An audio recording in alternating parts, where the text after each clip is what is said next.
오스왈드 챔버스의 주님은 나의 최고봉 1월 12일 묵상을 시작하도록 하겠습니다. 오늘의 말씀을 읽겠습니다. 그 눈을 뜨게 하여 어둠에서 빛으로 사탄의 권세에서 하나님께로 돌아오게 하고 죄 사함과 나를 믿어 거룩하게 된 무리 가운데서 기업을 얻게 하리라 하더이다. 아멘. 우리가 구원을 받는다는 것은 죽어서 천국을 간다는 것만을 의미하지는 않습니다. 그렇다면 우리가 구원을 받는 즉시 하늘로 옮겨질 것입니다. 하나님께서는 구원을 받은 우리가 이 땅에서 거룩해지는 성화의 과정을 거치기를 원하십니다. 이 성화의 과정은 다른 종교에서 이야기하는 것처럼 내적 수양이나 인격적 수양이 아닙니다. 구원을 받은 사람은 내 안에 성령님께서 오셔서 나를 예수님을 닮아가도록 역사하시는 과정입니다. 그리고 그 과정에 순종하고 예수님을 닮아간 만큼 천국에서 영원한 기업을 누리게 됩니다. 이 부분은 참으로 구원의 신비의 영역이기 때문에 이 짧은 묵상에서 온전히 설명할 수는 없습니다. 그러나 중요한 것은 하나님의 자녀는 단순히 구원받았다는 그 증거에 머물러 있는 것이 아니라 날마다 성화의 과정을 거쳐야 된다는 것입니다. 이것이 오스왈드 챔버스 삶에 있었던 은혜이고, 그리고 모든 그리스도인의 삶에 있는 은혜이고, 또 우리가 추구해야 될 은혜입니다. 오늘 오스왈드 챔버스의 묵상의 글을 읽어보도록 하겠습니다. 오늘의 묵상입니다. 하나님이 주시는 은혜의 첫 번째 주권적인 역사는 죄악을 사함받는 것입니다. 그리스도인으로서의 어떤 체험을 하지 못하고 있다면 아직 하나님께로부터 영적으로 아무것도 받은 것이 없기 때문입니다. 구원을 받았다는 유일한 증거는 그가 예수 그리스도께 죄 사함을 받았다는 사실입니다. 하나님을 섬기는 자로서 우리의 역할은 사람들의 눈에 띄게 하여 그들로 어둠에서 빛으로 돌아서게 하는 것입니다. 그러나 이것은 구원이 아니라 마음속의 변화이고 빛의 자극을 받은 사람들의 반응입니다. 대부분의 그리스도인들은 이 과정 속에 있습니다. 그들의 눈은 열렸습니다. 그런데 그들은 아무것도 받지 않았습니다. 단지 마음이 변해 결심을 한 상태는 아직 거듭난 상태가 아닙니다. 이 부분이 오늘날 우리의 가르침에서 무시되는 요소입니다. 사람이 거듭나는 것은 자신이 결단했기 때문이 아니라 전능하신 하나님께로부터 뭔가를 선물로 받았기 때문입니다. 사람들은 맹세를 하고 결심을 하지만 이것은 곧 구원이 아닙니다. 구원이란 우리가 어떤 곳까지 이끌려 그곳에서 주 예수 그리스도의 권세로 인해 하나님께로부터 죄사함을 받는 것입니다. 은혜의 두 번째 위대한 역사는 거룩하게 된 자 가운데 임하는 기업입니다. 거듭난 영혼은 성화의 과정을 겪으며 자신에 대해 권리를 신중히 예수 그리스도께 양도합니다. 아울러 타인에 대한 하나님의 관심을 자신의 관심과 완전히 일치시킵니다. 오늘 우리가 읽은 오스왈드 챔버스의 글은 주님은 나의 최고봉에 나와 있는 그 묵상의 글 중에서 해석하기가 가장 어려운 그런 글일 것입니다.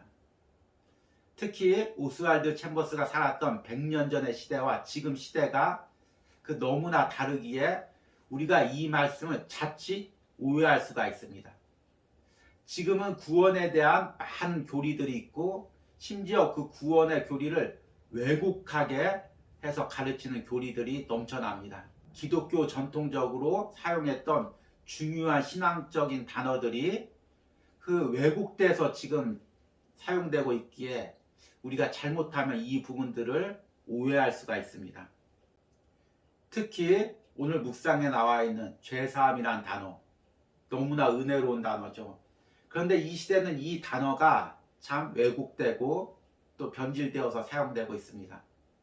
그래서 저도 오늘 묵상을 나눌 때 많이 조심스럽습니다. 그런데 오늘 오스왈드 챔버스가 이야기하는 이 죄사함이란 단순히 어떤 신앙적인 체험을 이야기하는 것이 아니라 예수 그리스도를 닮아가는 성화의 과정으로 이어지는 구원의 단계를 의미합니다. 칭이라고도 이야기하죠. 거룩하게 된다는 것입니다. 오스왈드 챔버스 역시 삶에서 많은 성령의 체험을 했고 또 방언을 비롯한 여러 가지 은사 체험을 했습니다. 그러나 오스왈드 챔버스는 이런 주관적인 체험이 구원의 증거라고 이야기하지 않았습니다. 순종이라는 책에서 오스왈드 챔버스는 성령 체험의 결과에 대해서 이렇게 이야기합니다. 사람들의 마음과 눈을 우리 주 예수 그리스도로부터 어떤 현상이나 능력이나 체험으로 가도록 하는 교사가 있다면 그는 베드로가 마술사 시몬에게 말한 엄중하고 맹렬한 꾸지람을 받아 마땅하다.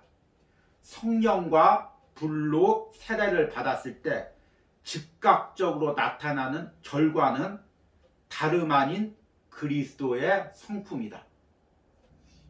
어떤 사람이 구원을 받았다 안 받았다는 것은 타인이 쉽게 판단할 수 있는 영역의 부분은 아닙니다. 아마 가장 확실한 것은 천국에 가봐야 알겠죠. 그러나 이 땅에 살면서 어렴풋이 알 수 있는 한 가지 증거가 있습니다. 그것은 구원받은 자에게서 예수 그리스도의 인격이 나타난다는 것입니다.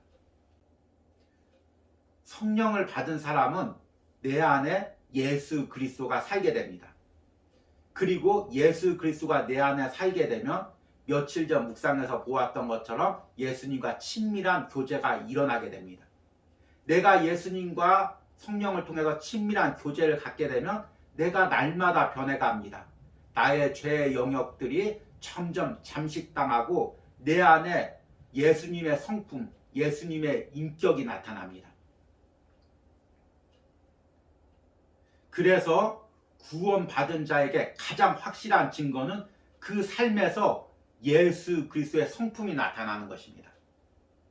물론 이것을 우리가 주관적으로 저 사람은 예수님을 얼만큼 닮았다 판단할 수 있는 부분은 아닌 것입니다. 그러나 구원을 받은 자들은 이 땅에 살면서 예수 그리스도를 닮아가는 하나님의 성품을 닮아가는 이 성화의 과정을 성령을 통해서 반드시 거쳐야 됩니다. 그리고 이를 통해서 천국의 기업을 누리게 됩니다. 이 부분을 오스왈드 챔버스는 이렇게 이야기합니다. 은혜의 두 번째 위대한 역사는 거룩하게 된 자 가운데 임하는 기업입니다. 거듭난 영혼은 성화의 과정을 겪으며 자신에 대한 권리를 신중히 예수 그리스도께 양도합니다. 우리는 신앙을 가지게 되면서 여러 가지 가르침도 받고 훈련도 받습니다. 예배 훈련, 봉사 훈련, 또 전도 훈련, 여러 가지를 받습니다. 그런데 우리가 이 많은 훈련 중에서 정작 중요한 한 가지를 놓치고 있습니다. 우리에게 가장 중요한 것은 내가 이 땅에 살면서 예수님을 닮아가는 것입니다. 내 죄된 자아를 날마다 죽이면서 점점 예수를 닮아가고 내 안에 하나님의 성품을 가지는 것입니다. 이것은 내 노력과 내 방법으로 안 되고 내 안에 계신 성령님께서 나를 주도적으로 이끌고 가서 날마다 나를 십자가에 못 박을 때 가능한 것입니다. 나는 그 성령의 이끌림에 순종해서 날마다 내 욕망, 내 자아를 깨트리면서 성령을 따라갈 때 내 안에서 성화의 역사가 일어나는 것입니다. 다른 어떤 것보다도 우리가 이 은혜를 사모하시기 바랍니다. 오늘의 적용 질문입니다. 내가 신앙생활하면서 그동안 중요시했던 것들이 무엇이 있습니까? 다시금 내 안에서 예수님을 닮아가는 성화의 은혜를 사모하시기 바랍니다. 우리 기도하시겠습니다. 주님, 그동안 내가 참으로 많은 것을 배우고 많은 것을 행했습니다. 그런데 그 많은 가르침과 행함 중에서 정말 당신이 기뻐하는 것은 얼마나 될까요? 때로는 나를 내세우기 위해서, 때로는 내 열심으로 그렇게 달려왔습니다. 이제 내 안에 있는 성령님께 모든 주도권을 내어놓습니다. 성령님께서 나를 이끌어 주시옵소서, 나를 변화시켜 주시옵소서, 내가 날마다 예수님을 닮아가게 하여 주시옵소서, 내 삶에서 예수님의 인격이 나타나게 하여 주시옵소서. 오늘도 이 은혜를 사모합니다. 예수님의 이름으로 기도했습니다. 아멘.